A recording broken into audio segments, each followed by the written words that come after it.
So I told you that we are going to start reading the narrative of the life of Frederick Douglass. So in your rhetorical situation, if you didn't get full credit, it's because in the context section, I needed you guys to reference the idea that when it was published, like May 1st, I think 1845, and what was happening contextually in relation to the book. Texas joining the Union, I think, was one thing in there. Like, that has nothing to do with, like, slavery and what's happening during that time period. So that would be, like, one of the things that I counted off for, right? So a couple of things that we're doing as we work through here. So I'm going to write at the top that this is chapter 1. I need to start hole punching things for you. The reason why I know it's chapter 1 is down here where it says passage number 1, but it's chapter number 1. We're not reading all of the book. So like I said, the book is either 72 pages in some copies or 96 in other copies, but we're going to be reading excerpts of it. The test we will have over Frederick Douglass will be an essay test, okay? Remember how I said, like, we're going to do short answers all the time, and y'all were like, oh, short answers. Well, we're going to do short answers like every 2 chapters. What's going to happen is when we come time for the test, all you're going to have to do is pull your short answers together for an essay, right? So technically what we plan to do for the Crucible, but we kind of ran out of time. I felt like we were rushed a little bit in that one. So this one, I want to make sure that we have enough time. So we're going to kind of work through this. I'm going to show you today expectations for annotations for Frederick Douglass. So tomorrow we're going to work on a short answer. Friday we have a reading day. Monday I am here, but I'm in the design center again. So you guys will be reading chapter 2 on your own. So when you get done for the day, your chapter 2 should be annotated the way that my chapter 1 is. All right? All right. So one more thing reading this. So again, I don't think that this is difficult. I don't think the style of writing is difficult. But what is a little difficult is the complexity of the sentence structure. You guys aren't really used to reading stuff like that. So what you're going to hear is you're going to hear me reading the way that I need you to read. You need to read for punctuation.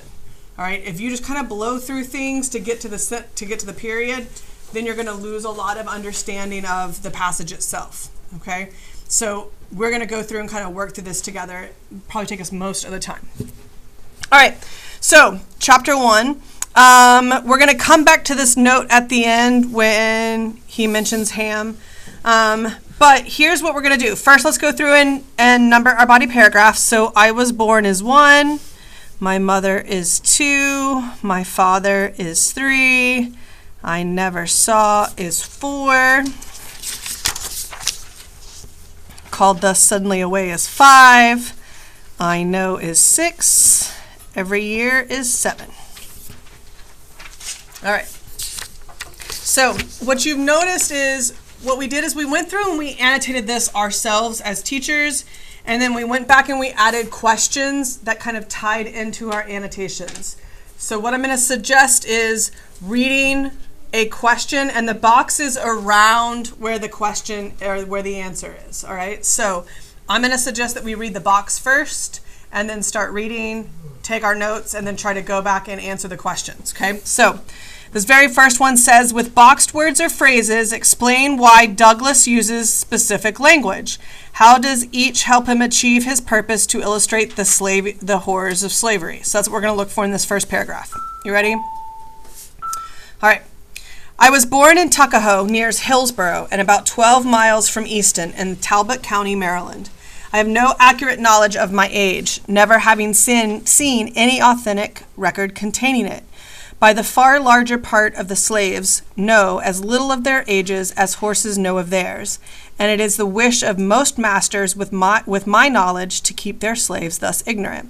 So a couple of things that I'm going to go in there. So this is the first time that we see him compare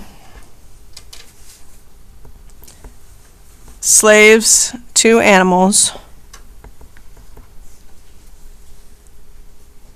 And if we're looking for boxes that show like the horrors of slavery, This, I would say, would be part of that.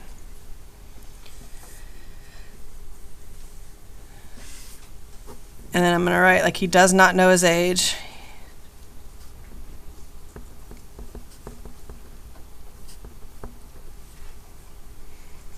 Why would a master want their slave to remain ignorant? I mean, it's like a young child.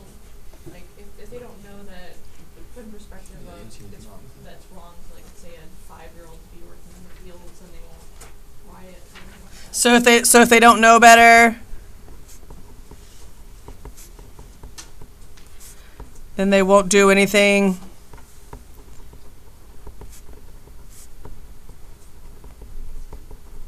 to rise up. Good. It's that, like, and one of the things that I'm going to have us do is, like, to track through all chapters. And I'm going to highlight those things. So the things that I want to track through all chapters is this idea of, like a seeking of information.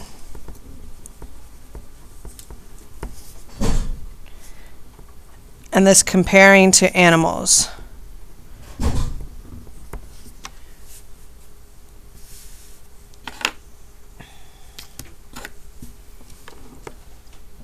I do not remember to have ever met a slave who could tell of his birthday. They seldom come nearer to it than planting time, harvest time, cherry time, springtime, or fall time. So their age equals their planting time, which is like basically their life, right? A want of information concerning my own was a source of unhappiness to me, even during childhood. So I'm going to highlight that because that's that idea of seeking information, right?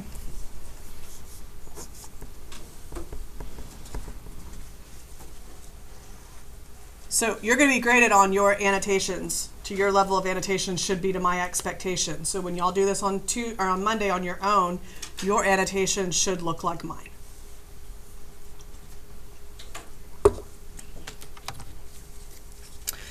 The white children could tell their ages. So here we go. We have this contrast of worlds.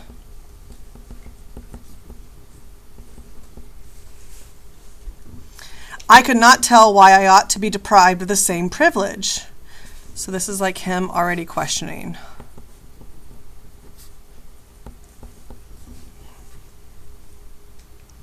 I was not allowed to make any inquiries of my master concerning it. He deemed all such inquiries on the part of a slave improper and impertinent and evidence of a restless spirit. So the idea of asking questions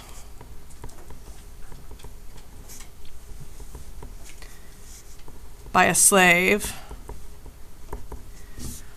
What does that mean, a restless spirit? Restless for what?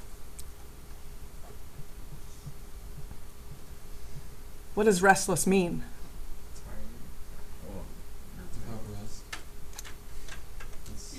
No. Just like irritable or energized?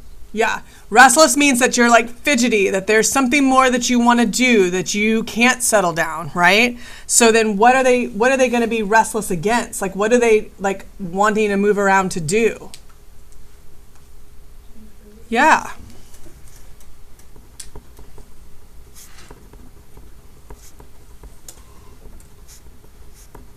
And a slave that wants to be free is a danger to the master, right? Especially a slave that knows that that is an opportunity out there for him. The nearest estimate I can give makes me now between 27 and 28 years of age. I come to this from hearing my master say sometime during 1835 that I was about 17 years old. So in chapter 1, I'm going to say that he was 27 to 28 years old when he was writing it.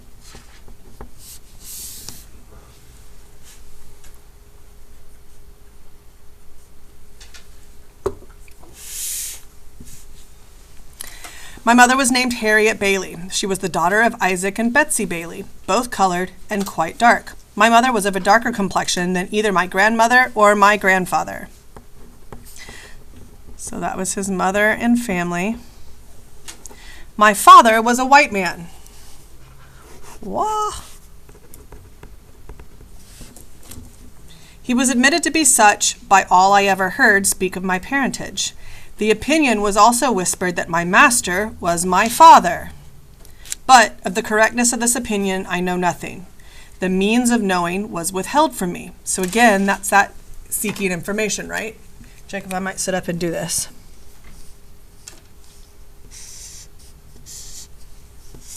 So that's that idea of like seeking information, right? My mother and I were separated when I was but an infant, before I knew her as my mother. It is a common custom in the part of Maryland from which I ran away to part children from their mothers at a very early age. Frequently, before the child has reached its 12th month, its mother is taken from it and hired out on some farm a considerable distance off, and the child is placed under the care of an old woman, too old for field labor.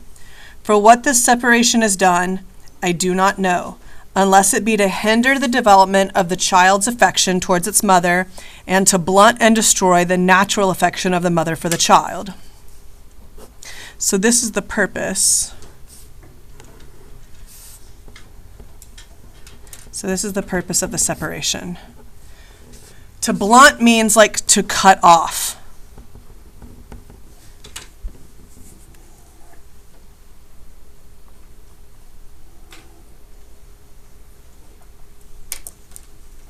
So for what other reasons would slave owners in both the North and the South separate children from their mothers? So what are some of the reasons?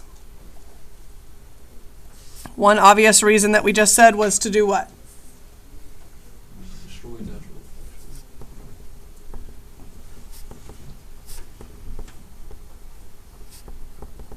I mean, that's obvious, right? Why else? So if they separate the mother from the child, what are they doing with that child? Or doing with the mother? They're going to do what? They're not just going to give her away. They're going to sell her. So,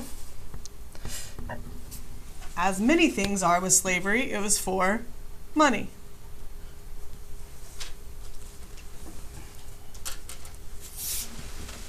They might also want to, like, make the mother go away, so she wouldn't protect the child in case he had to do anything. Okay, so destroy the natural affection, but also so to not allow mom to protect. Yeah, I mean, well, and if you think about that, like if you have a mother and a child together, then there's going to be naturally others that are paired together. And then when you start pairing people together, those people become stronger, right? And can rise up easier when they have this like trust for each other, right? So they naturally want to pit slaves against slaves so that they have this distrust for each other so that they won't bond together and stand up. There are more slaves on a plantation than there are white people, right? So it would have been very easy for them to outnumber and to rise up against the slave owners, right? But because we continually separate them and create this distrust, then they're not going to do that. In lines 19 through 30, that's the lines about the parent or his mother that we just read. What is Douglass's tone here as he describes his family's separation? What's his tone?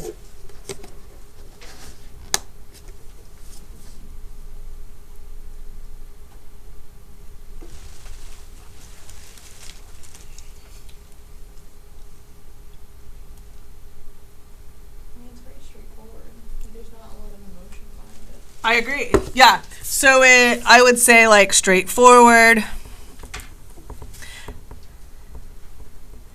There's a word for it. It's called clinical. And I like this tone word. Clinical, I mean, think doctor, right? Like you don't want a doctor to come in and be like, oh my God, you have this really bad disease, right? Like that's like not something that you want to hear, right? Clinical means I'm coming in, I'm going to tell you the facts, I'm going to tell you exactly what the case is, no emotion, no nothing, right? I'm just going to give it to you straightforward. So this idea of being no emotion.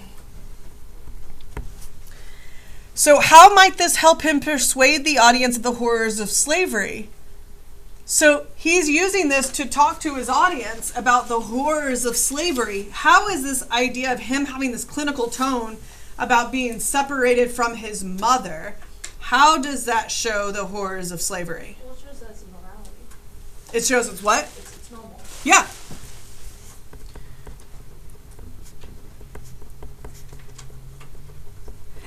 And the idea that this is something that normally happens, and that the goal of the master, of the slave owner, is to create that like separation, and that's just a normal everyday occurrence, that in itself is the horror of slavery, right? One of the horrors of slavery. I never saw my mother to know her as such more than 4 or 5 times in my life, and each of these times was very short in duration and at night. She was hired by a Mr. Stewart, who lived about 12 miles from my home. She made her journeys to see me in the night, traveling the whole distance on foot after the performance of her day's work. She was a field hand, and a whipping is the penalty of not being in the field at sunrise, unless a slave has special permission from his or her master to the contrary, a permission which they seldom get, and one that gives to him that gives it the proud name of being a kind master. All right, so his mother lived 12 miles away. So, on average, how long would you say it would take you to walk a mile? Not at like a fast pace, but just like at a normal pace. How long do you think it would take you to walk a mile? 30 minutes. 20 minutes. 20 minutes is really slow. 12 to 15 is about average to walk a mile. If you're walking a mile in 30 minutes, Brooks, we might need to talk to your coach. So, okay, we'll see. Then you're not you're walking a 30-minute mile. So on average, just a regular pace, if you're just like walking down the hall, right, is about a 12 to 15-minute mile walking. Add on to that the fact that you have worked in the field all day from sunrise to sunset, sometimes in the middle, all the time, right? In all kinds of weather conditions, but at the end of the day, you turn and leave and walk 12 miles. So what is that? About, 180 minutes. do what? It's 180. So about 3 hours, right? So 3 hours she would walk after a long day, spend with her son, turn around, and walk 3 hours back because she had to be there at sunrise, right? So let's look at his sentence here, because this gets a little confusing too. Okay.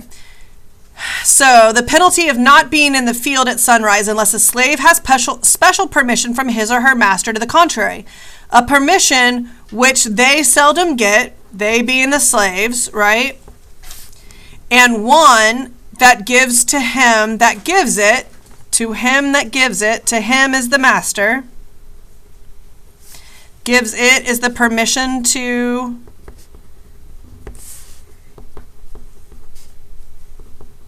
go to another farm to visit, the proud name of being a kind master.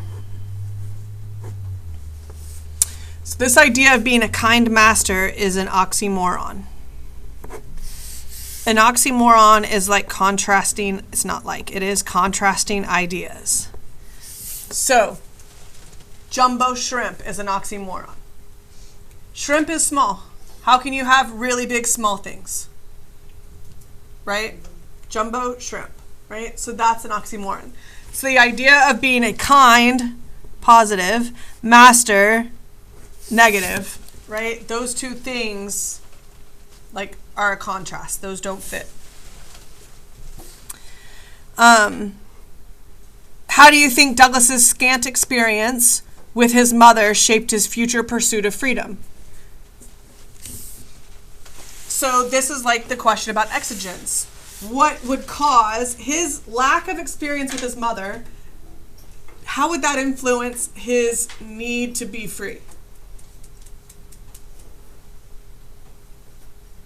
If he were to have a child, he would want them to have that experience. Okay, good, yeah. So, so he would not want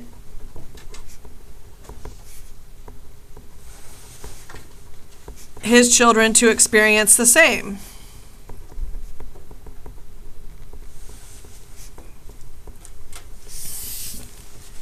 Right? So because of that, he would fight to be free. Because if he was free, then his children would be free.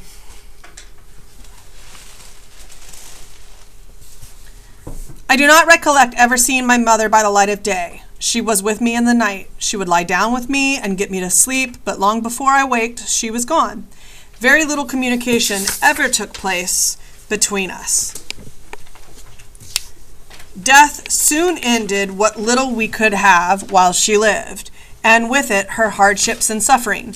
She died when I was about 7 years old on one of my master's farms near Lee's Mill. So I'm just jotting down.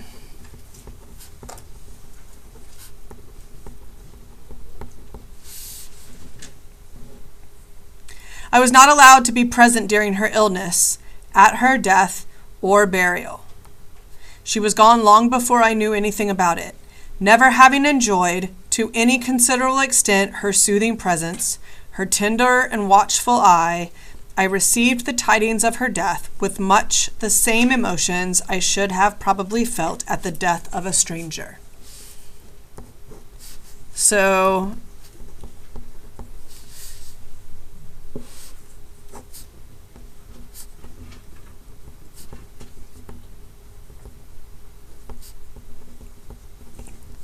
how did he feel at the news of his mother's death? He felt what?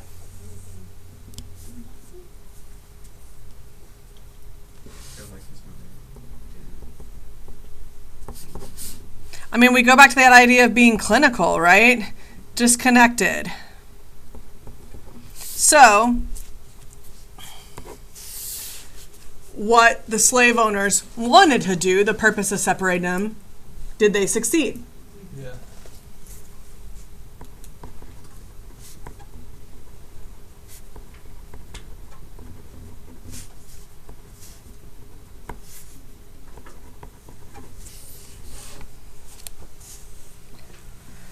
Called thus suddenly away, she left me without the slightest information of who my father was. The whisper that my master was my father may or may not be true, and, true or false, it is but little consequence to my purpose, whilst the fact remains, in all its glaring odiousness, that slaveholders have ordained and, by law, established that the children of slave women shall in all cases follow the condition of their mothers. So what is the condition that they are speaking of? Slavery. Yep. So it is law that when a master and a slave have a kid, master plus slave equals kid. Follow me on that math, right? That kid will be in slavery. So they set a law that if there was a baby from a relationship, that baby would not be considered white and free. That baby would be considered black and enslaved. Okay? This is done too obviously to administer to their own lusts and make a gratification of their wicked desires profitable as well as pleasurable. For by this cunning arrangement, the slaveholder, in cases not a few, sustains to his slaves the double relation of master and father. All right, so why would they have this? Why would the master have this relationship? For two reasons. Why would the master have a relationship with a slave? For two reasons. One, More work. It's profitable. why? Because they can sell it. Okay, so for profit, because it is either cheaper to have a slave or to make a slave, or they can sell the kid, right? So instead of having to go buy a slave, I mean, this sounds terrible just saying it, right? Instead of having to go buy a slave, they just make their own. Might take a few years for that child to be able to work, but as soon as they can, they're going to. I don't have to go buy a slave for that work. I will just have a slave. Or I have that slave and I can sell to make that profit for me. Okay? What's the other reason? So either for profit or for? Don't make me explain that one to you.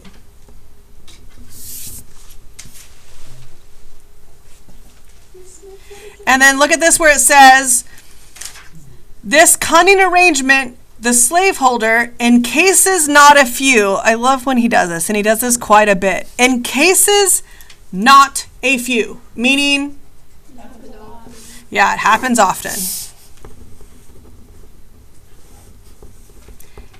He does this a lot. He says this language that is like the negative, but it's the positive. But he does it a lot, so pay attention to it when it happens, because he'll do that. You'll see that quite a lot. So in cases not a few, meaning it happens all the time, sustains to his slaves the double relation of master and father. Happens all the time.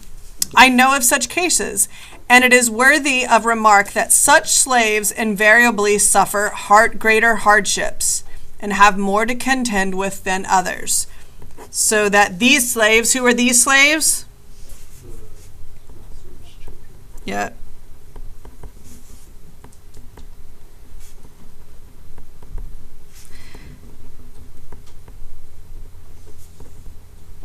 All right. So before reading, why would you think that they would have a harder time on the plantation?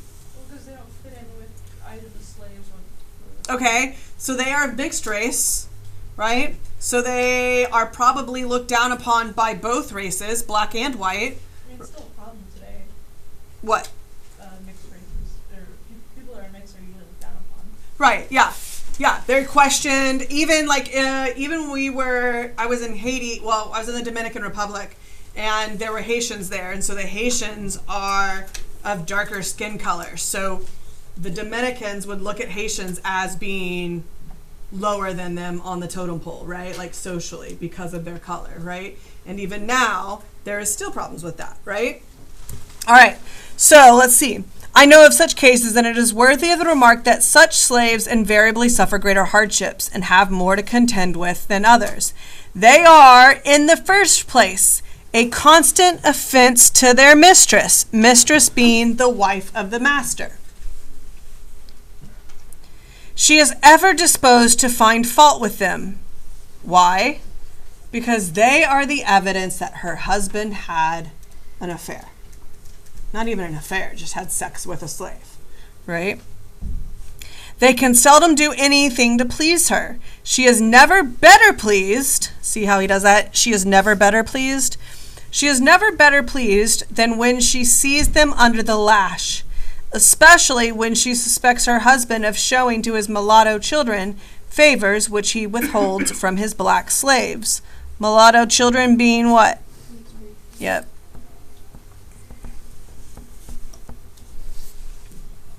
The master is frequently compelled to sell this class of slaves out of deference to the feelings of his white wife. And, cruel as the deed may strike anyone to be, for a man to sell his own children to human fleshmongers, it is often the dictate of humanity for him to do so. For unless he does, he must not only whip them himself, so the master must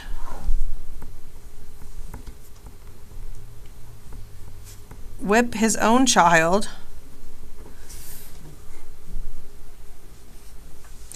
but he must stand by and see one white son tie up his brother, or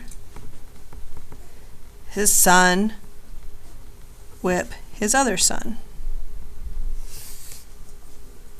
Of but few shades darker complexion than himself, and ply the gory lash to his naked back.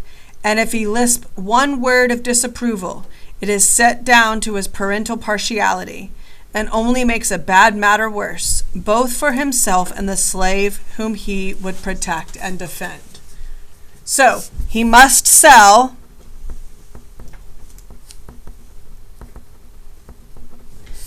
because it is either, it's not either, it's hard on him, poor master, poor slave owner, right?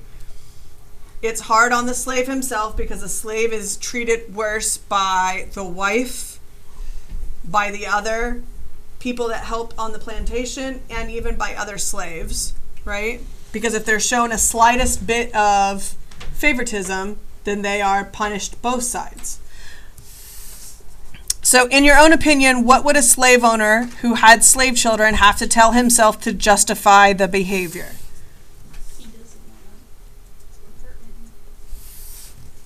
Well, to justify the behavior of either having to sell the child or to beat the child.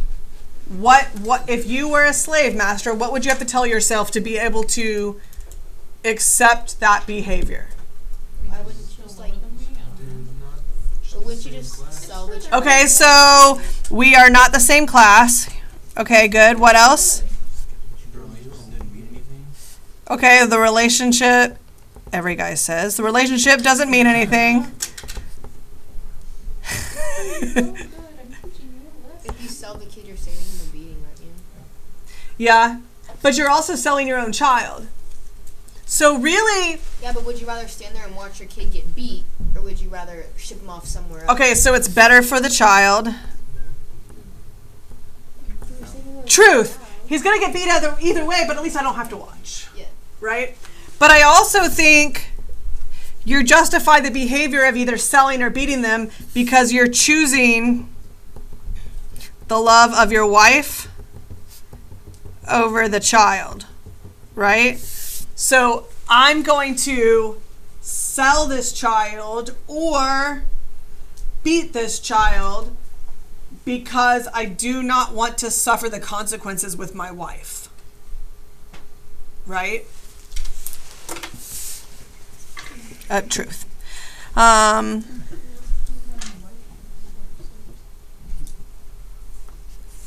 Every year brings with it multitudes of this class of slaves.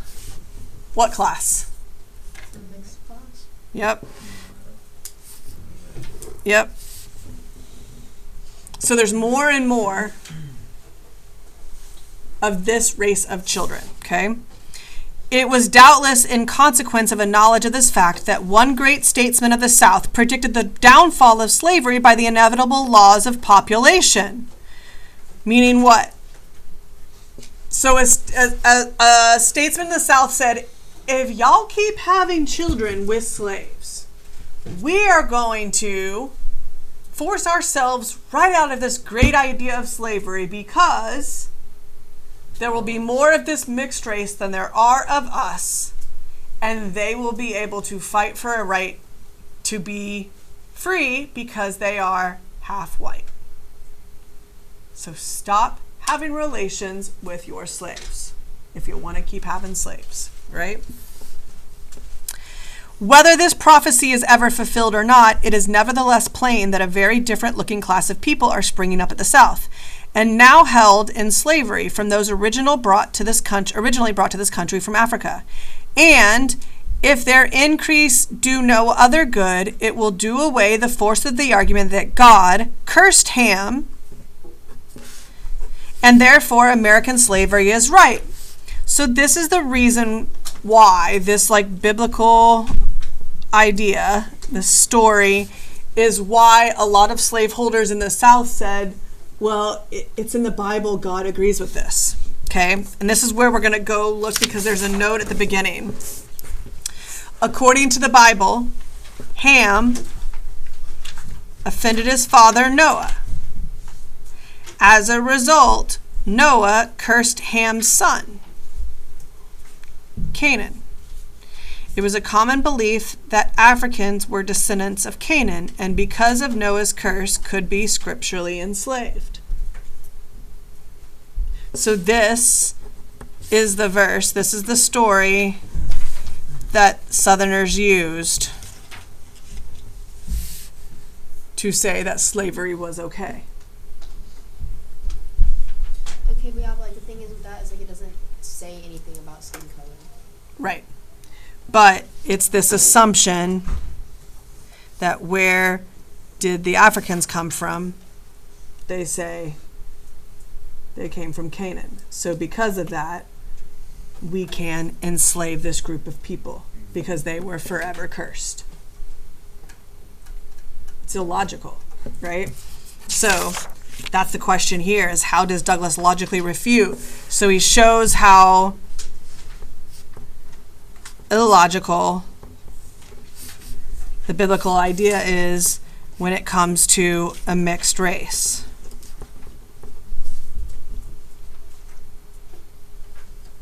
If the lineal descendants of Ham are alone to be scripturally enslaved, it is certain that slavery at the South must soon become unscriptural. Okay, so if the descendants of Ham are Africans, full black, yes? That, the Southerners are saying, means that we can enslave people that are all black. Because this group of mulatto mixed race, they are not all black, therefore they are not descendants of Canaan, meaning that they should be free. Does that make sense? So the verse says that only people from Africa that are full black can be enslaved. Mulattoes are not full black. Therefore, God does not support that. So think about that idea logically. This slave who taught himself how to read and write logically argued against their Christian beliefs. And even you now are going, wait, what does that mean? Right? It is certain that slavery at the South must soon become unscriptural, for thousands are ushered into the world annually who, like myself, owe their existence to white fathers, and those fathers most frequently their own masters. All right, so did we do that one? We did that one. We did that one. We did that one. We did that one. Okay. This is an example, my friends, of what I expect of your annotations. When I grade your annotations on Monday, they are like this and you get a 100. They are not like this and you get a 0. It's as easy as that, yes? Tomorrow, we are going to work on short answers for this.